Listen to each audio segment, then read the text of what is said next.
동반성장연구소는 그동안에 59번 포럼을 거쳤고 60번째 포럼입니다. 그래서 잔치를 할 계획이 있었는데 요새 경제도 어렵고 하는데 우리가 무슨 잔치하냐 해서 포럼에서 좀 바꿨습니다. 사실은 59번의 포럼에 요약본을 만들어서 같이 회의를 했으면 했었으나 스피커들이 쓰신 논문을 그냥 쉽게 요약하기 힘들 것 같아서 또 잘못하다가 신뢰를 모호할 것 같아서 그냥 그건 관두자고 대신에 제가 동반성장에 대한 말씀을 드리고 그 다음에 여러분의 질의가 있으면 응답하고 그리고 나서 우리 동반성장연구소가 앞으로 어떤 방향으로 나가야 좋을 것인지 여러분의 고견을 받도록 하겠습니다. 제가 그런 생각을 했어요. 최근에 동반성장에 대한 도전이 아주 많습니다. 또 무시도 당하고 있는 것도 사실입니다. 또 최근에 그 초과이익 공유제라든지 다른 똑같은 말로 협력이익 배분제라든지 중소기업 적합업종 제도라든지 이런 거를 그 국회에서 발의가 돼갖고 법제화하려고 그러는 것 같습니다. 여러분 기억하시겠지만 2016년에 당시 여소야대가 되지 않았습니까? 그때 양쪽에 있던 민주당 국회의원들이 중심이 돼서 이 동반성장 단기 3정책 이것의 상당 부분을 법제화하려고 그러는데 그것에 대항하려고 그러는지 아주 보수적인 사람들 특히 이 재벌의 장학생 노릇을 하는 사람들이 모여갖고 이 동반성장에 대한 비판이 많이 있습니다. 그래서 제가 충청도 말로 부회가 나갔고 이 동반성장 없이는 자본주의를 논하지 말라 이런 식으로 제목을 만들어갖고 오늘 갖고 왔습니다. 그런데 사실은 이게 아주 새로운 아이디어라기보다는 제가 내년쯤이나 늦으면 후년에 책을 하나 내려고 그럽니다. 동반성장과 자본주의 또는 자본주의가 동반성장으로 책을 내려고 그러는데 현재 A4 용지로 한 120장, 130장 써놨는데 그것에 한 3분의 1 정도를 갖고 온 겁니다. 오늘 여기서 다 이걸 다룰 수는 없고 여러분이 댁에 가서 한번 읽어보시고 저하고 생각을 공유하면 아주 좋고 공유 안 하시더라도 이렇게 생각해서 있구나 이렇게 알아주시면 고맙겠습니다. 괜찮겠습니까? 그래서 저는 오늘 여러분과 함께 여기 써온 글의 일부를 소개하려고 합니다. 먼저 한국 경제의 현황을 소개하고 그 다음에 한국 경제 문제 푸는 데는 유일한 방법은 동반성장밖에 없다. 이 동반성장은 아담 스미스의 정신하고 통하는 거다 이렇게 저 얘기를 하려고 그러는데 거기가 자세하게 써 있습니다만 그런 것들을 이렇게 공개석상에서 말씀드리기는 아주 굉장히 어려운 개념들이라 이 글의 부분을 제가 읽어드리기로 하겠습니다. 우선 첫째 챕터는 한국 경제 무엇이 문제인가인데 여러분 다 이미 제 말씀 들어보신 적이 있으신 분은 다 아시겠지만 현재 한국 경제는 크게 전 세 가지 문제가 있다고 생각합니다. 거시적으로 드리는 말씀입니다. 하나는 저성장이고 또 하나는 양극화고 근데 그보다 더 큰 거는 미래에 대한 희망을 잃어버린 것 이것이 큰 문제가 아닌가 생각을 합니다. 여러분 저성장, 양극화, 미래에 대한 희망의 부족 이게 한국 경제가 안고 있는 문제가 아닌가 생각하는데 저성장은 다 신문에 매일 나는 거죠. 이제는 우리 경제가 1년에 2 내지 3%밖에 성장을 못하고 있고 또 이러한 저성장 기조는 계속될 것으로 보인다는 것이 첫 번째 위기이죠. 안타깝지만 역동적이었던 과거의 한국 경제는 더 이상 우리의 현실이 아니다. 이게 한국 경제가 위기인 첫째 이유입니다. 두 번째로는 한국 경제는 또한 양극화가 심하죠. 소득의 양극화 또 경제적 힘의 불균형이라고 생각할 수가 있습니다. 소득을 제일 많이 올리는 1% 사람들이 전체 소득의 15%를 가져가고, 제일 돈 잘 버는 10% 사람들이 소득의 47%를 가져가고 있지 않습니까? 그래서 매스컴에서 말하는 1대 10에, 아니 1대 99, 10대 90의 사회가 도달하는 것을 느낄 수 있습니다. 뿐만 아니라 한국 경제가 재벌 의존도가 너무 크다고 생각을 합니다. 현재 우리나라의 4대 재벌이 올리는 1년 매출액이 GDP의 60%가 됐어요. 그래서 이제 경제학 공부하신 분들은 GDP하고 4대 재벌의 매출하고 무슨 직접적인 관계가 있냐고 말씀하실 수 있겠습니다만, 이 값, 다시 말해서 4대 재벌의 매출이 GDP하고 비교해서 80년대에는 20%밖에 안 됐고, 그 다음에 2000년대에 들어와서는 40%였었는데 지금 60%라는 것이죠. 근데 경제적 힘이 한쪽으로 쏠리면서 이제 우리나라는 활력이 경제적으로 떨어지고 있다, 이렇게 말씀드릴 수 있습니다. 그런데 사실 이것도 굉장히 위기의 하나 징표이지만, 사실은 미래에 대한 희망, 이게 줄어들었다 또는 거의 없다고 하는 것이 더 큰 문제가 아닌가 생각합니다. 그래서 여러분 1페이지 맨 앞에 같이 좀 읽으시겠습니까? 한국 전쟁 후 급속한 산업화로 성장하던 1960년대의 한국을 회상해 보면 지금보다 절대적으로는 가난했지만 하면 된다는 자신과 도전 정신이 사회를 가득 채우고 있었습니다. 노력하면 오늘보다 내일이 더 밝을 것이라는 믿음과 할 수 있다는 도전 정신은 우리 사회 전반에 활력을 불어넣었습니다. 이건 여러분들이 국제 시장이라는 영화를 보시면 다 알 수 있는 것 아닙니까? 지금은 어떠냐면은 1960, 70년대에 가득했던 밝은 희망은 찾기 어렵습니다. 미래에 대한 자신감이나 믿음이 약해지면서 도전하는 미래보다는 안정적인 미래를 택하는, 어쩌면 택할 수밖에 없는 사람들이 늘어나고 있습니다. 이것은 공무원이 되고자 하는 열기를 통해서 우리가 느낄 수 있습니다. 다시 말해서 옅어지는 희망의 자리를 고라니 채우고 있다, 이렇게 말씀드릴 수가 있습니다. 어떻든 시간에 이렇게 저성장, 양극화, 이 문제 어떻게 하면 좋을까? 우리는 영영 희망이 없는 것일까? 그래갖고 나라의 미래가 정말 없지 않겠습니까? 그래서 맨 나중에 여러분 이 페이지를 갔다면 36페이지 맨 나중에 절이 있습니다. 그 절의 마지막 문단 한번 같이 읽으셔도 되겠죠? 제가 한번 읽겠습니다. 18세기 중엽 산업혁명 당시 런던은 혐오스러운 도시로 묘사되었습니다. 각종 공장에서 넘쳐나는 폐기물과 폐수, 하늘을 뒤덮은 스모그, 말들의 분뇨 등이 도시를 오염시켰습니다. 이때 사람들은 아무리 개개인이 생산의 효율을 올리고 이윤을 남기더라도 삶의 터전이 파괴되는 이상 그 어떤 산업의 발전도 의미 없음을 깨달았습니다. 지금까지 달려온 한국 경제는 산업혁명이 일어나던 당시의 런던을 닮았다는 생각이 듭니다. 선성장 후 분배 정책으로 성장을 최우선 목표로 하고 달려왔습니다. 그만큼 발전도 빨랐습니다. 그러나 경제의 규모가 커지면서 그동안 돌보지 못했던 경제 생태계의 오염된 모습이 성장의 발목을 잡기 시작했습니다. 양극화가 심해지면서 경제 성장의 선순환은 연결고리가 끊겨버렸습니다.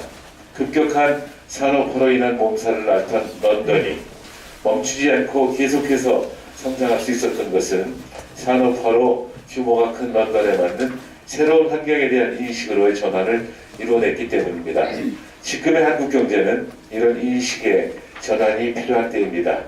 위태로워 보이기까지 하는 한국 경제의 생태계를 다시 살리는 것은 또 다른 도약을 위한 발판을 마련하는 것임을 이해하고 동반 성장을 통해 양극화를 해소하여 새로운 성장의 동력을 찾아야 할 때입니다. 동반 성장으로 밝은 희망이 우리 사회에 활력을 불어넣고 역동적인 경제의 열매를 모두가 나누는 날이 하루빨리 오기를 간절히 기대합니다. 이건 제 책의 마지막 문단이 될 건데 이렇게 소개를 드리겠습니다. 자, 그럼 그 다음은 한국 경제가 왜 저성장에 인급해서 빠져나오지 못하고 있는가에 대한 말씀을 좀 드려야 하지 않겠습니까? 어떤 경제가 좀 활발하지 못하다는 것은 세 가지 이유 중에 적어도 하나가 있는 것입니다. 하나는 그 경제를 크게 수요와 공급이라는 측면으로 나누었을 때 민간의 소비와 투자 부진에 따른 수요 위축이 하나의 성장 둔화의 원인이 될 수 있고, 고용 및 기술력 둔화에 따른 공급 정체 또한 그 원인이 될 수 있다고 생각을 합니다.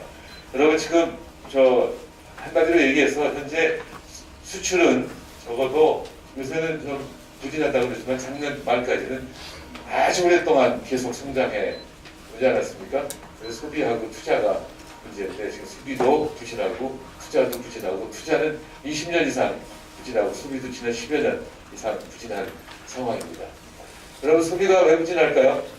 왜 소비를 안 하려고 그럴까요? 돈이 없어서 그렇다고 볼 수가 있지 않겠습니까? 지금 우리 한국 경제가 1997년, 98년 이전에는 경제 성장률하고 기업 소득률하고 가계 소득률이 다 비슷비슷했습니다. 그러나 1997년, 98년에 외환위기를 맞은 다음에는 기업 소득이 가계 소득의 증가율의 2배였습니다. 기업 소득의 증가율이 가계 소득의 증가율의 2배였습니다. 다시 말해서 기업 소득은 크게 늘었지만 가계 소득은 늘지가 않았기 때문에 가계가 쓸 돈이 없어서 소비를 못한다, 이렇게 여러분들이 이해하시면 될 것 같습니다. 그래서 이 문재인 정부가 소득주도 성장 정책이 거기서 나온 거예요. 소비를 좀 늘려야지. 소비 왜 늘어나나? 소득이 적어서 그렇지. 소득을 좀 올려주자. 무슨 방법 없나? 첫째로는 뭐예요? 최저임금을 좀 인상해주자. 두 번째로는 일주일에 52시간만 일하게 하고 나머지는 전부 다른 사람이 일하게 하면은 일자리가 늘어나고, 일자리 없던 사람이 소득을 올리고 소비를 해줄 수 있지 않을까, 이렇게도 했고, 그것도 모자라면은 아예 정부에서 81만 개 정도 일자리 만들어주면 좋지 않겠나. 이게 소득주도 성장 정책이죠. 근데 지금 어떻습니까? 비판을 많이 받고 현재까지는 그 성과가 아주 미미하다고밖에 볼 수 없지 않습니까? 왜 그렇습니까? 최저임금을 올려줬더니 그거를 감당할 수 없는 중소기업 또는 자영업자들이 문을 닫거나 아니면 고용을 줄였기 때문에 그 전체적인 소득은, 그런 데서 일하는 사람들의 전체적인 소득이 줄어들어서 소비로 연결되지 않았다. 오히려 소비를 줄이는 일마저 벌어지고 있다, 이렇게 생각할 수가 있고, 소득을 늘렸다 할지라도 과연 소비가 늘어날 것이냐 하면은 현재 한국 가계들이 지고 있는 빚이 1,500조 원이 넘죠. 그러니까 모든 사람들이 다 3천만 원씩 빚을 지고 있습니다. 그렇죠? 저도 3천만 원, 우리 10살 많은 우리 사촌 형도 3천만 원, 제 손녀가 4살인데 걔도 3천만 원, 다 평균적으로 3천만 원 빚을 지고 있는 마당에 소득 좀 오른다고 소비가 올라가겠냐. 그래서 사실은 이 소득주도 성장 정책은 현재까지로는 성공했다고 보기 힘든데, 어떻든지 거시경제적으로 보자면은 소비의 부진은 소득의, 다시 말해서 가계 소득의 부족에 있다고 얘기할 수가 있습니다. 자, 그럼 기업 소득은 굉장히 늘었는데, 기업은 소득이 늘었는데 왜 소비를, 투자를 안 하냐, 이렇게 질문할 수도 있겠습니다만, 이렇게 한번 봅시다. 기업의 그 소득이 늘어난다는 것은 기업의 저축이 늘어난다는 걸로 말할 수가 있지 않겠습니까? 일단 그것은 긍정적인 현상으로 받아들여야 합니다. 5페이지 밑에서 6번째 줄입니다. 기업 소득이 늘어나면 그 성과가 다음 해의 투자와 고용으로 이어져서 더 많은 소득이 창출되고, 이것이 다시 더 많은 투자와 고용으로 이어져서 선순환할 수 있기 때문입니다. 또한 증가된 기업 소득의 성과가 가계 소득의 증가로 이어진다면 기업과 가계가 서로 상승 효과를 일으키면서 빠르고 안정적인 성장이 가능해질 수 있을 것입니다. 그러나 현재 한국 경제 상황에서는 기업 소득의 증가를 마냥 즐겨할 수만은 없는 것이 그 기업 소득은 많은데 그래서 기업의 저축률은 높은데 또 그래서 기업이 쓸 돈은 많은데 투자를 안 하는 거예요. 투자를 왜 안 할까 한번 생각해 봐야 되겠죠. 그냥 들으세요. 아 그래? 알았어. 지금 왜 투자 안 하냐 그러면 기업들한테 물어보면 규제가 많아서 투자 안 한다는데 여태까지 제 기억으로는 기업들이 뭐 때문에 투자 안 하냐고 투자를 가로막는 규제가 뭐냐고 물어보면 구체적으로 그 규제를 얘기한 적이 거의 없습니다. 그냥 기업들에게 있다면 환경과 관계된 얘기는 그들이 해오고 있죠. 여기 한번 볼까요? 그러니까 여기 3페이지니까 14페이지, 8페이지 보세요. 8페이지. 여기 보면은 기업들은 하나의 규제를 없애면 그보다 더 많은 규제가 새롭게 만들어져서 투자 환경이 개선되지 못하고 있다는 것입니다. 그러나 끝없이 규제 완화를 요구하는 기업들의 주장을 자세히 따져보면 이해하기 어렵습니다. 투자를 가로막는 규제가 정확히 그리고 구체적으로 무엇을 가리키는지 애매모호합니다. 원하는 바가 무엇인지를 말하지 않으면서 정부가 알아서 도움을 줘야 한다는 것은 문제를 해결하기 위한 자세가 아닙니다. 물론 기업들은 투자를 가로막는 규제에 관해서 원하는 바를 부지불식간에 내비치기도 했습니다. 예를 들어서 환경과 관련된 규제입니다. 그러나 환경 관련 규제를 무작정 없애버릴 수는 없는 노릇입니다. 만약 불필요한 규제가 있다면 그것은 당연히 없애야 되겠지만 환경 문제처럼 의무의 외부 효과가 있는 사안에 대해서는 규제 완화가 능사는 아닙니다. 어떻든지 간에 지금 규제 완화한다고 투자를 안 투자를 한다는 보장이 없는데 기업들이 투자를 안 하는 것은 기업은 대기업하고 중소기업이라고 나눠볼 때 대기업들은 왜 투자를 안 할까요? 투자할 데가 없는 거예요. 한국 경제의 어두운 면을 아까 말씀드렸지만 밝은 면은 한국 경제는 참 크다는 것입니다. 지금 한국은 세계에서 50, 30 클럽에 낀 7나라 중에 하나라고 그러지 않습니까? 50, 100만의 인구 또는 50, 100만이 넘는 인구를 가지고 있으면서도 50 밀리언이죠. 30, 1000달러, 3만 달러 이상의 1인당 소득을 가지고 있는 나라는 세상에 7개밖에 없어요. 근데 그 중에 하나인데 나머지 6이 미국, 일본, 독일, 영국, 불란서, 이태리인데 재밌는 거는 미국하고 어딘가 불란서, 영국은 2차 대전 때 연합군이었고 독일하고 일본하고 이태리는 추축국인가요? 추축국이었죠. 이제 2차 대전에 6개 주요 3대 3의 나라에다가 한국이 낀 게 50, 30 클럽이라고 볼 수가 있어요. 유엔 통계에 나오는 건 아닙니다. 제가 만든 것이니까. 근데 그러나 밖에 나가서 얘기해도 좋습니다. 제가 토론토 대학 가서 세미나를 할 때 제가 그 얘기를 했어요. 한국이 세계에서 이제는 7대 경제 대국이 하나다. 우리가 one of the members of the 50, 30 클럽이라 그랬더니 카나다는 어떻게 된 거냐. 카나다가 지금 G7 국가 중에 하나 아닙니까? 그래서 제가 카나다는 1인당 소득이 5만 달러에 가까운 나라지만 인구가 3,400만 밖에 안 되기 때문에 경제 대국이라고 말하기 힘들다.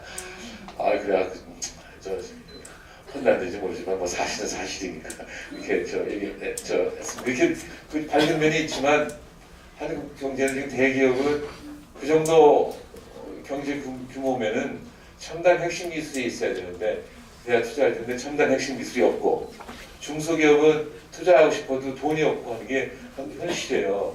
그럼 어떻게 하면 좋겠습니까? 제가 7, 8년 동안 캠페인해온 거는 대기업은 돈은 많은데 투자를 안 하고 중소기업은 투자하고 싶은데 돈이 없으면은 대기업으로 흐를 돈이 스무드하게 합법적으로 중소기업으로 흐르도록 유도하면 되지 않겠냐. 그래서 단기 동반성장 3정책, 동반성장 단기 3정책으로 원래 써왔냐면 이익공유, 그 다음에 중소기업 적합업종 선정, 그리고 정부의 중소기업부터의 구매를 늘리는 거 이렇게 해왔었죠.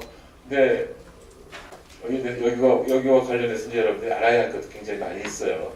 왜 대기업들은 이렇게 돈이 많으냐, 막을 길이 없냐 하는데, 대기업들은 외환위기 때 그 현금이 부족했다가는 구조조정 당한다. 정부가 구조조정 하라고 그래서 할지도 모르니까 돈은 많이 모아둬야 되겠다 했는데, 아까 말씀드렸듯이 투자할 때는 마땅치 않아서 투자를 안 하고 중소기업은 돈이 없어서 투자 못하고 있는 상황이다, 이렇게 얘기할 수가 있어요. 그래서 동반 성장을 통해서 이렇게 이런 단기 3정책을 하면은 중소기업이 투자를 하게 되고, 투자하면 고용 늘고, 고용 늘면 소득 늘고, 소득 늘면 이 소비가 되지 않겠냐, 이렇게 했다는 것이죠. 그러니까 투자 는다, 생산 는다, 고용 는다, 소득 는다, 소비 는다, 이런 식으로 하면 그 경기 침체를 완화하고 장기적 성장의 기초가 되지 않겠냐, 이렇게 했는데, 이때 합법적으로, 그리고 스무드하게라는 말을 꼭 넣어야 됩니다. 합법적으로 스무드하게 해야 된다고 해도 저를 갖다 빨갱이라는 사람들 많은데, 그 말까지 안 하면 더욱더 빨갱이라고 말할 수가 있죠. 말할까봐 합법적으로 스무드하게 얘기를 하고 있습니다만, 근데 문제는 이게 동반성장 하자 하니까 기업, 특히 재벌 대기업들이 여기에 대해서 이제 반발을 하는 것이죠. 자본주의는 그 소비자는 효용을 극대화하기 위해서 마음대로 소비하고, 기업가는 이익을 극대화하기 위해서 마음대로 투자를 하면 되는데, 다시 말해서 투자를 해서 수익을 올리면 되는데 왜 자꾸 귀찮게 구냐, 이런 것이죠. 그런데 그 사람들이 제일 내거는 사람이 밀턴 프리드만이라는 사람이에요. 여러분 한번 같이 읽어볼까요? 이거는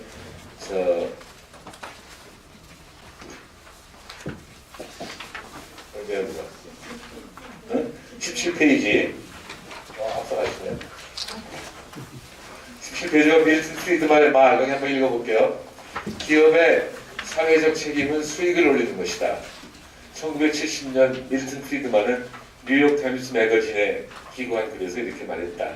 기업은 이익을 올리는 것 말고도 고용을 제공하고 공해를 피하는 일에도 신경을 써야 한다는 주장들에 대해 단호하게 반대하고 나서는 것이다. 그런 주장을 펴는 사람들은 순수한 사회주의를 설파하는 사람들이다. 그런 식으로 말하는 사람들은 자기도 모르는 사이에 자유로운 사회의 토대를 잠식하는 지적 세력의 꼭두각시들이다라고까지 밀턴 프리드만이 말했습니다. 이것이 바로 오늘날 우리 사회의 친재벌 성향의 이데올로그들, 다시 말해서 자유시장주의자들이 가지고 있는 정통적 견해입니다. 기업들이 안고 있는 유일한 사회적 책임은 주주들의 이익을 극대화하는 것이라고 주장을 했어요. 그래서 그렇다면 여기에 대해서 반론을 핀다고 한다면 우리가 동반성장 주장하는 것에 대해서 그렇게 반대를 못할 것이 아닌가 하는 생각이 드는데, 우선 첫째 할 거는 이익을 극대화하는 건 좋은데, 이익을 극대화가 기업 활동의 중요한 목적이라는 데서는 이의를 제기할 수가 없지만, 그것이 유일한 목적이라고 하는 것에 대해서는 이의를 제기할 수가 있지 않겠습니까? 그렇죠? 거기다 더 보태서 지금 넘어가겠습니다.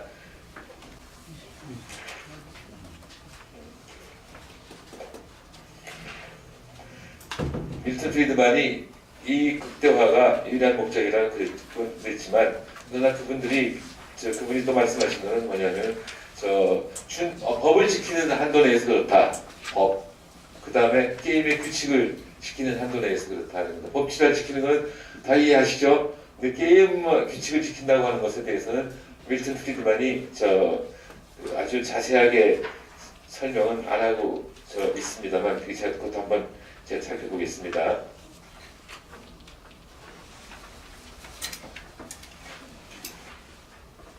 잘 안 돼요. 10페이지면 12페이지인가? 20. 아니. 지금 밀턴 프리드만 얘기가 17페이지였던가요? 네.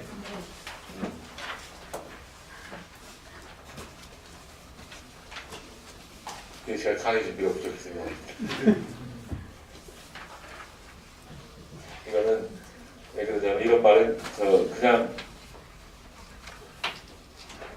오해의 소지가 있을 것 같아서 어쨌든 간에 게임의 규칙이라고 하는 것은 법에는 없을지 모르지만 그 상식적으로 다 받아들이는 것이 게임의 규칙이라고 생각할 수 있고 법은 법전에 있는 것입니다. 법을 준수하고 게임의 규칙을 지키는 한도 내에서는 이인 극대화가 유일한 목적이다 하는 건데 사실 생산 과정에 참여하는 사람들은 주주만 있는 것이 아니라 생산자 기업가도 있고 노동자도 있고 그 기업과 협력하는 다른 기업들도 있고 여럿이 있지 않겠습니까? 그래서 기업 저희 활동의 유일한 목적은 이윤의 극단화하는 것을 받아들이기 힘들다. 그렇다면은 동반 성장을 비판하는 특히 신자유주의자들의 공격에 대해서는 충분히 방어할 수 있다 이렇게 얘기할 수가 있는데 이것과 한 걸음 더 나가서 그럼 아담 스미스하고는 어떠냐? 아담 스미스는 여러분들이 어릴 때부터 배운 거 있죠.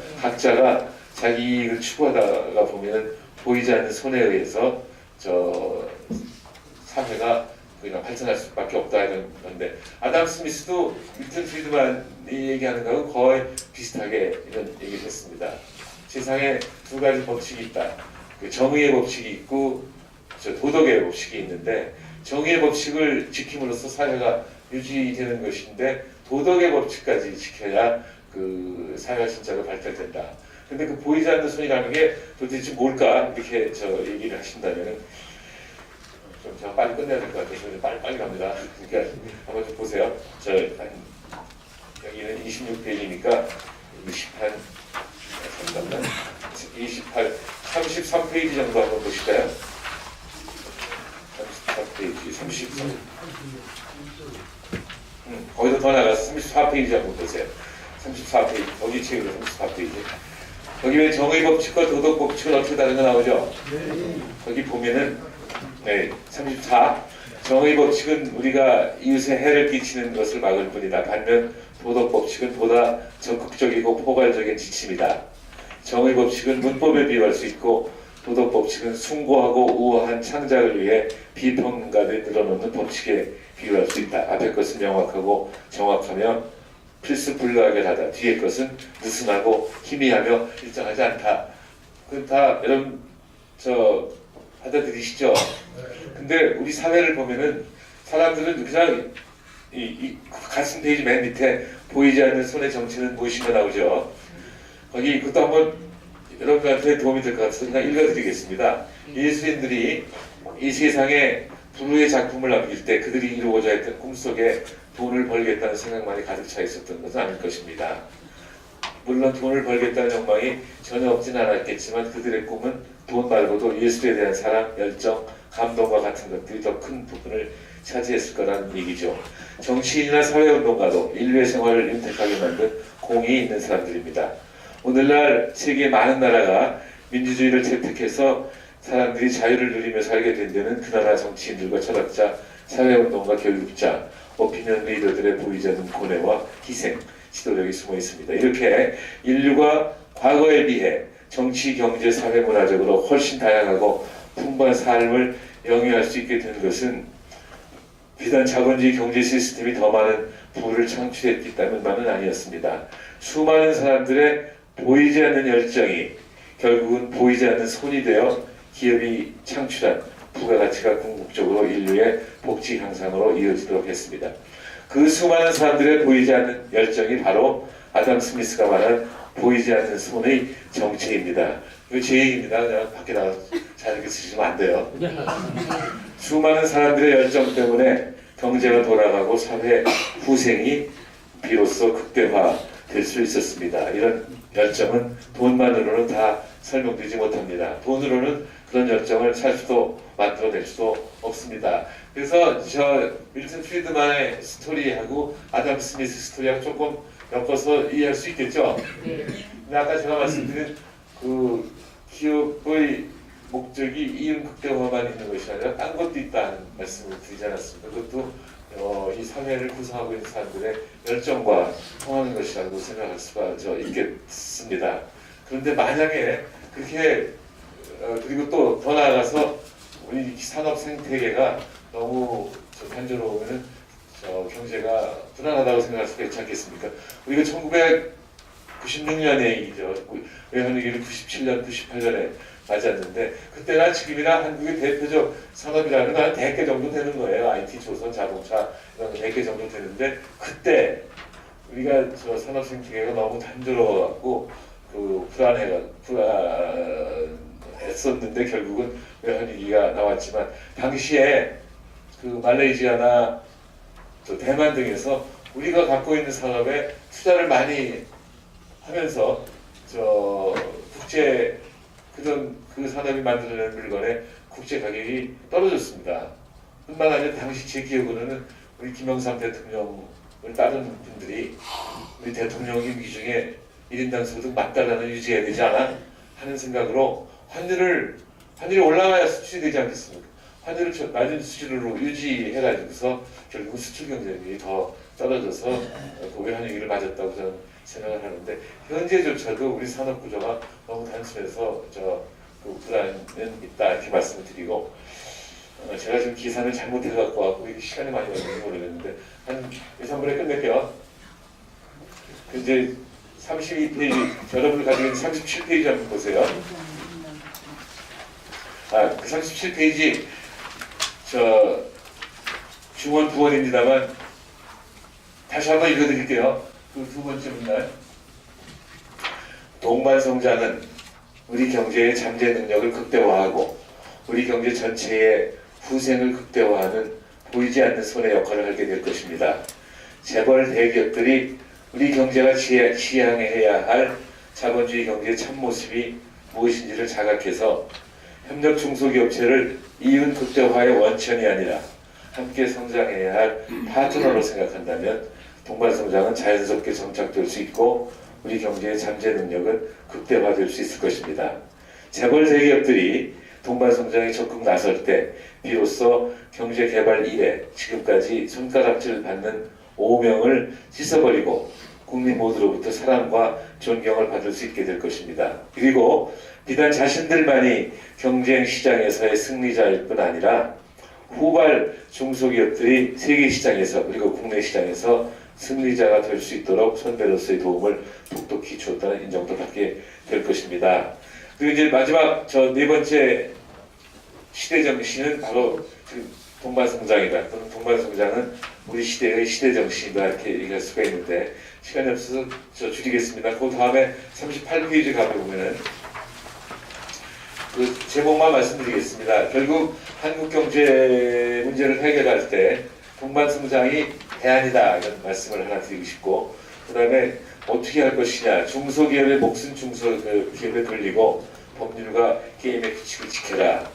그래서 중소기업 적합업종 선정은 왜 필요하냐 이게 39페이지에 있고 40페이지에 가서 이건 여기서 제가 시간이 없어 읽어드리지 못하겠습니다만 40페이지에 가서 이익 공유에 대해서 반감을 가질 필요는 없다 이런 말씀을 드리고 41페이지에 대기업들이 중소기업의 멘토가 될 수 없을까 해놓고 나서 마지막 문단 아까 제가 미리 말씀드렸죠. 그래서 지금 한국 경제는 위기에 처해 있다. 왜 위기냐 하는 거하고 동반성장과 자본주의에 대한 얘기를 하고 현재 한국 경제의 처방전은 동반성장이고 우리 시대 정신도 동반성장이다 이런 말씀을 드렸는데 제가 간단히 준비해 갖고 와서 말씀드려야 되는데 제 책을 3분의 1로 줄였는데 벌써 또 줄이려다가 시간이 없어서 줄이지 못해갖고 이렇게 됐으니까 용서하시고 여러분들 한번 꼭 읽어보세요. 네. 길지만 짧아요. 중원 구원이 많아서 읽기가 어렵지 않으니까 한번 읽어보시기 바랍니다. 지금 우리 제가 여기 계신 경제학자들보다 한 세대 앞이긴 하지만 이렇게 실력 없을 때 나이를 일단 눌러야 되거든요. 실력은 여기 있는 강영재 박사나 하준경 교수나 김세리, 김영식 교수에 훨씬 더 나을 텐데 몇 가지 커멘트 있으면 한마디씩 하시죠. 네 분이.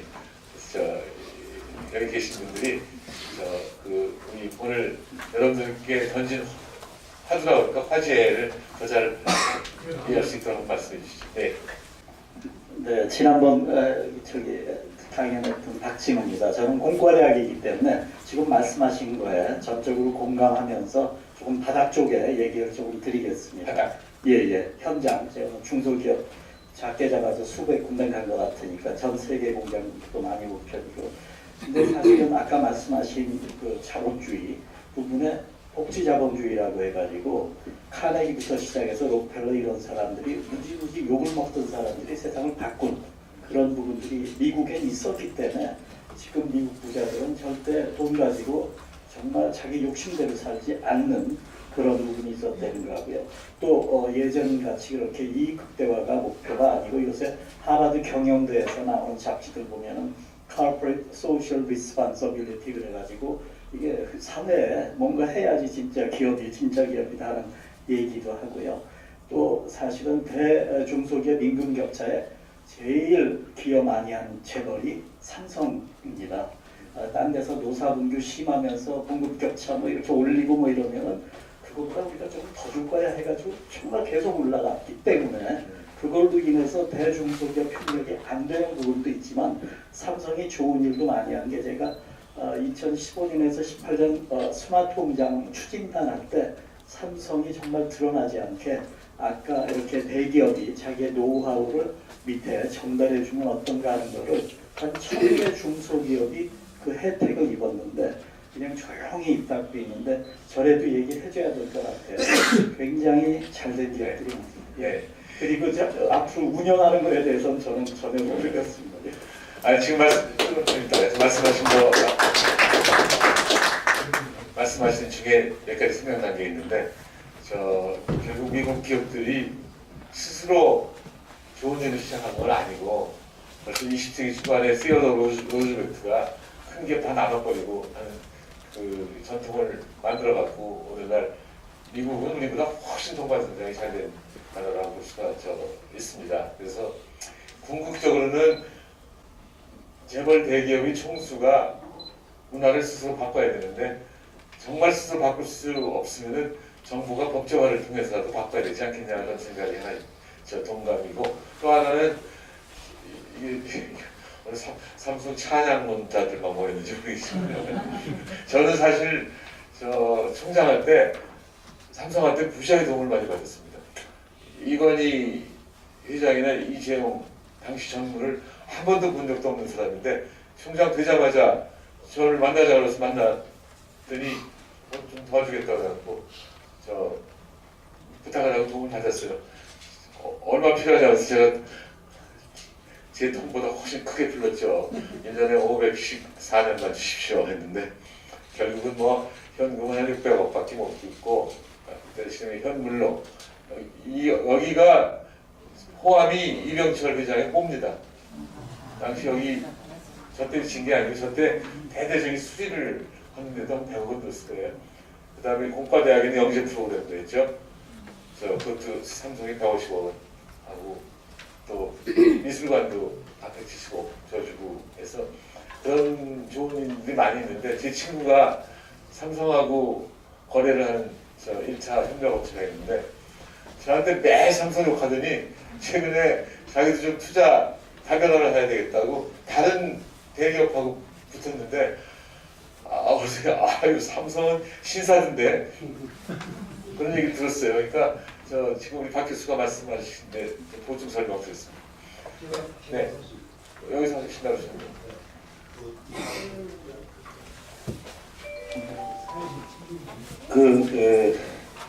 우선 말씀에 대해서 깊이 있게 잘 들었습니다. 사실 우선 여론화가 중요한데요. 연구소를 신설해서 운영도 좋지만 우선은 이게 정부에 전달이 될 수 있도록 여론화가 이제 중요하고 한 사례를 제가 말씀드리면 아까 이제 우리 이사장님께서 말씀 중에 대기업과 중소기업의 차이에 대해서 말씀을 해주셨어요. 그 뭐냐? 저도 특히 이제 강의를 가끔 하는데요. 그 얘기를 하고 있습니다. 또 대기업은 돈은 있는데 투자할 데가 없고 중소기업은 투자할 때는 많은데 돈이 없어요. 그러다 보니까 아까 말씀대로 대기업이 중소기업에 돈을 빌려줘서 거기서 이익이 생산되는 것을 갖다 우리가 같이 공유할 수 있는 그런 부분이 중요한데 그런 것들이 지금 이루어지지 않고 있다는 거죠. 한 예를 들어 저 같은 경우는 삼성이 얼마 전에 저희 회사를 왔어요. 와서 협업을 하자. 그래서 저희 깜짝 놀랐죠. 그러고 나서 또 며칠 후에 구글이 또 저희한테 요청이 왔어요. 4차 산업혁명에서 대기업이 9가지는 다 잘하는데 그 중에서 한 가지를 잘하는 이제 중소기업이 한 가지를 잘하니까 이 한 가지를 가지고 10가지를 채워서 뭔가는 협업해서 소득을 올리겠다는 그런 어떤 생각을 갖고 저희한테 접근을 해서 지금 협력이 되고 잘 진행이 되고 있어요. 그래서 첫째 지금 청담동에 지금 세계적으로 가장 그쪽에서 얘기는 그 얘기예요. 삼성에서 지금 진행하는 게 세계에서 가장 비싼 빌라를 짓고 있는데 거기에 최유 씨가 좀 참여를 했으면 좋겠다. 그 1차 이제 사업 계획을 수립을 해서 지금 진행 중에 있는데 오늘도 이제 거기 그 일로 인해서 제가 미팅을 하고 왔는데 그래 대기업도 이제는 과거와 달라서 중소기업의 장점을 서로 공유하고 동방성장하려고 하는 그런 마음가짐의 생각을 갖고 있어요. 그래서 이런 것들이 앞으로 과거하고는 다르게 지속적으로 지금 진행되고 있다. 그래서 저희도 이걸 접하면서 놀랬던 게 뭐냐면 삼성전자의 그 간부진들이 저희 회사로 와서 저희 브리핑을 받고 미국으로 초청을 했어요. 전 비용을 다 대서 미국에서 초청을 해서 미국에서 그 전체 산업 시찰을 하고 돌아온 그런 사례가 있습니다. 그래서 과거는 보지 못했던 그런 일들이 우리 사회에서 지금 현실적으로 이루어지고 있다. 그래서 앞으로도 중소기업이 뭔가 새로운 어떤 전략을 가지고 잘하면 앞으로 성장할 수 있는 성장할 수 있는 기틀은 얼마든지 있다 하는 것을 저는 몸소 체험을 하고 느꼈습니다. 네, 알겠습니다. 지금 말씀하신 거는 이제 조금 더 짧게 해석하면은 성과 공유 이제 말씀하시는 거죠. 성과 공유하자는 것이죠. 그것도 굉장히 중요한데 사실은 지금 우리 경제는 너무 운동장이 기울어져서 성과 공유 갖고는 모자라고 이익 공유를 해야 된다고 지금 말씀드리는 겁니다. 그래서 제가 동방성장위원장한테 농담으로 성과 공유제는 원발에 오줌 넣기고 이익 공유제는 가뭄의 단비다 이렇게까지 얘기한 적이 있는데 그런 거와 자꾸 이익 공유도 같이 이루어지고 있죠. 성과 공유를 통해서 이익 공유. 글쎄 성과 공유가 모이면 이렇게 되겠는데 요새 통계는 모릅니다만 얼마 전에 포항 제철이 포스코가 성과 공유 노력을 제일 많이 하고 있습니다. 근데 그 투자한 돈이 수백억인데 성과 공유를 해갖고 중소기업이 돈 거는 몇십억밖에 안 돼요. 그래서 그게 굉장히 중요해요. 저는 인정합니다만 그걸로 끝나지 않고 더 이익 공유까지 가야 된다는 말씀.